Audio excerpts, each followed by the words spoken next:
वालेकुम व्यूवर्स, क्या हाल चाल खैरियत है। उम्मीद करना सारे ठीक हो। सो नवी प्लेलिस्ट नाल दोबारा हाजिर हैं। तुसां दे पे यूट्यूब चैनल खुरम व्लॉग ते मैं तेरा दोस्त खुरम शहजाद। व्यूवर्स, साबिर भाई को लाया खड़िया से काम अपना अज कलर का स्टार्ट उन्हें कर दिता है। मेरे आने तो पहले वो मीटर के नाल वाली गिलासियाँ उन्हें कलर कर छोड़िया। हुण दोबारा भी आ जोड़ा है ना अपना काम ब्लैक कलर वाला वो सारा करेंदे पैन। कलर वो अपने हिसाब का बने पैन। उनके बाद ये कहें भाई का है सलंसर ब्लैक कलर का सागर भाई रेड कलर राइडर का मोटरसाइकिल का ना सलंसर है ते नाल एक उनका सैड टापा भी है। एक कलर करे सन इनके बाद अपना कलर शुरू करे सन। इंशाल्लाह तो लिखे ने अपना सारा कलर वो देखो ना उन्हें बारीक कपड़े नाल कलर को छाना है ताकि जड़ा मटीरियल कुछ ऐसा वैसा है जिन वजह रगड़ या खुरदरी जगह पैदा थी वे कचरा होवे उन नाल यो समझ जा दसाओ जिथे अस खड़ो तो साढ़े रंग ना आवे। अच्छा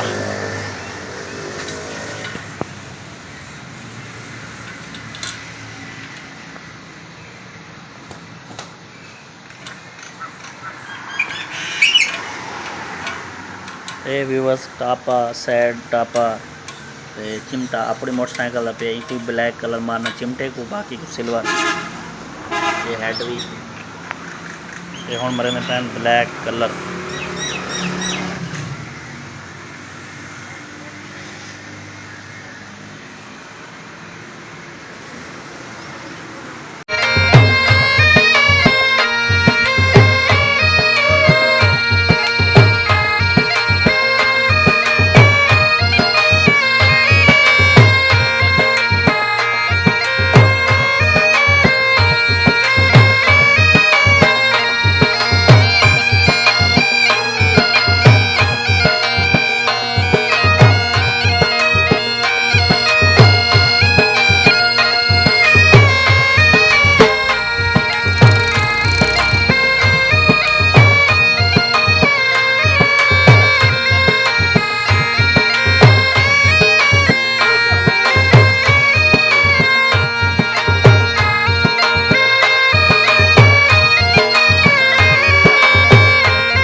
कुंडियाँ होनियन जिन्होंने छोटे छोटे आइटम जड़े होने ना ये लटका के वल ई भट्ठी दे विच ना कुछ इस तरह लटका खड़े न जब पेंट पक्का थींदा होंदा अपना हुण कलर स्टार्ट करने पैन साबिर भाई। आवाज़ कहना आसी लेकिन तो वीडियो नज़र आ सी।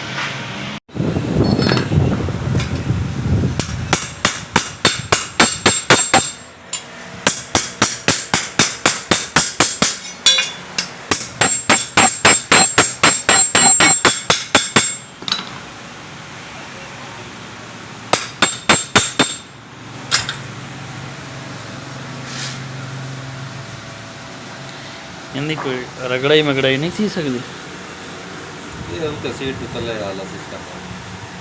ठीक हो व्यूअर जड़ा सलंसर पेंट किया ना ये मैट कलर पेंट किया खड़ा है मतलब डू एक निकल बने परफेक्ट तरीके नाल। अच्छा डू त्रै चार अच्छा सही है। इन्ना गड्डियां को ना छोटा मोटा जेड़ा काम वो सही है, ਉਹ ਸਹੀ ਰਹਿ ਜਾਂਦਾ ਛੋਟਾ ਨਿਕਸ ਆਫ ਕੰਮ ਜਿਹੜਾ ਹੁੰਦਾ जरूरी ठीक होती है तो टाइम ही इतना नहीं लगता ਟਾਈਮ ਹੀ ਨਹੀਂ ਲੱਗਦਾ ਮਿੰਟੋ ਮਿੰਟ ਜਿਵੇਂ ਹੁਣ ਇਹ ਹੱਬ ਹੈ जहाड़ियां दे विच काम सारा ठीक है ਅੱਛਾ गड्डियां वाले हफ्ता हफ्ता दिन वेंदी है सही है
ब्लैक कलर सारा पेंट ठीक है।